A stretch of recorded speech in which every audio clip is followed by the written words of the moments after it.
आणि त्या संस्थेचं हित बघायचं म्हटलं तर या चांगल्या चाललेल्या संस्थेत निवडणुका येणं हे खऱ्या अर्थानं दुर्दैवी आहे. गेली 10 वर्ष माननीय सुरेश बाबा या संस्थेचं कामकाज अतिशय उत्कृष्टपणे पाहत आहे. पहिली 5 वर्ष थोडीशी प्रतिकूल अवस्था होती. का होती अनेक वेळा बाबांनी सांगितलेलंच आहे.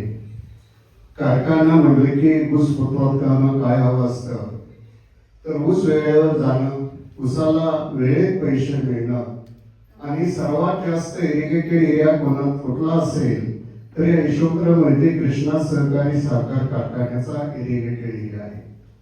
आणि या जलसिंचनाच्या वेगवेगळ्या असणाऱ्या संस्था व्यवस्थितपणे चालवून आणि कारखाना सुद्धा व्यवस्थितपणे चालवून या ठिकाणी सर्वच उत्पादकांचं सभासद बिगर सभासद या सर्व ऊस उत्पादकांचं हित साधण्याचं काम या संस्थेच्या माध्यमातून अतिशय उत्कृष्टपणे चाललेलं आहे. या ठिकाणी संभाजी अप्पा उपस्थित झालेले आहेत. त्यांचं केदारगावच्या वतीनं सहर्ष स्वागत.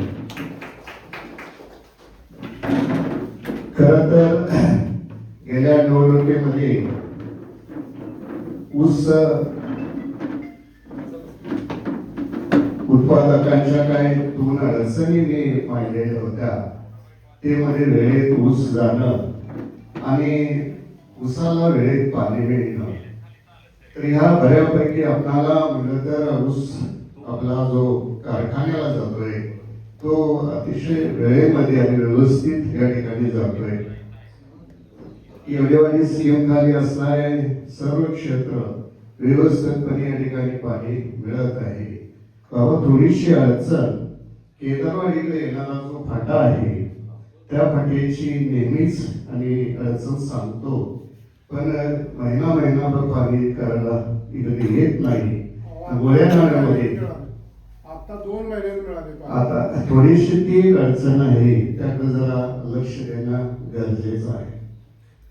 आणि सर्वात समाजामध्ये किंवा सभासदांच्या बाबतीत जी वस्तुस्थिती आहे ती तुमच्या समोर मांडणं अतिशय गरजेचं आहे.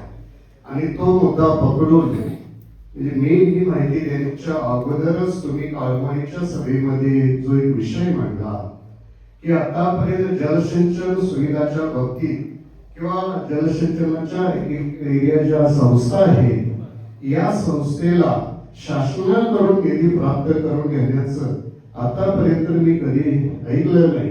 आणि तो मुद्दा तुम्ही त्या ठिकाणी काळमळीच्या सभेमध्ये मांडला की जर आपल्याला शासनाकडून या ज्या इरिगेटेड संस्था आहेत या संस्थांना जर अनुदान प्राप्त झालं आणि किंबहुना जी वीज पुरवठा होत असते आणि त्याच्यामध्ये जर आपल्याला सबसिडी किंवा माफ झाली तर तुम्ही सांगितलं की ती पाणीपट्टी आपली 50% आणता येते.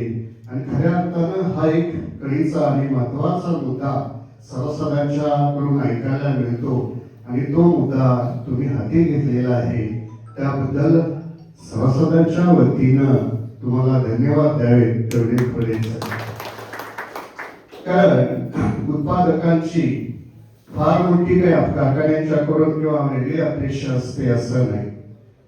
महत्वाचा आपला असणारा ऊस वेळेत जाणं, त्याला व्यवस्थितपणे दर मिळणं आणि सर्वात महत्वाची गोष्ट काय असेल तर वेळेत पैसे मिळणं.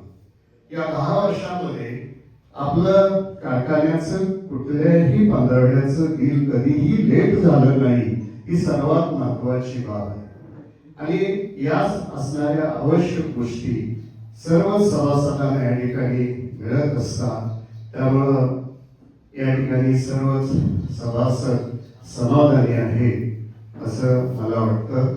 आणि निवडणुकीचा विचार केला तर बेफामपणे आपण कुठली तरी अनिष्ट त्या ठिकाणी विरोधकांनी दाखवणं म्हणजे अगोदर त्या ठिकाणी अनेक गोष्टी आम्ही देतो असं म्हणत पुन्हा ज्यावेळेला आर्थिक अडचणी येतात त्यावेळेला त्या संस्थेचा तोटा होत असतो. किंबहुना सभासदांना परत त्या ठिकाणी वेळेत वेळेवरती बिलं मिळण्यास विलंब लागत असतो.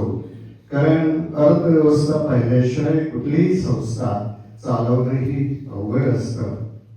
आम्ही आमच्या असणाऱ्या केदारगावमधील जे सभासद आहे, एकूण सभासद केदारवाडीमधून झालेले 170 आहेत.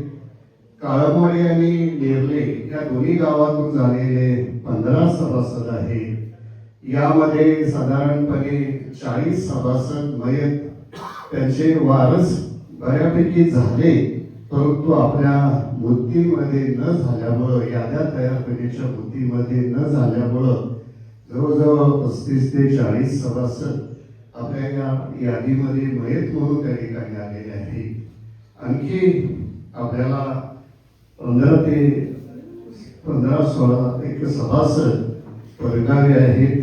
कार्यकर्त्यांनी त्याच्यावेळी आतापासून लक्ष देणं गरजेचं आहे आणि जास्तीत जास्त मतदान टक्केवारीनं, त्याचबरोबर आपल्या असणाऱ्या सर्वच उमेदवारांना त्यांचं जे चिन्ह कपाशी आहे त्याच्यावरती शिक्का मारून सर्व सभासदांना मोठ्या मतानं विजय करावं असं मी सर्वांना त्या ठिकाणी विनंती करतो.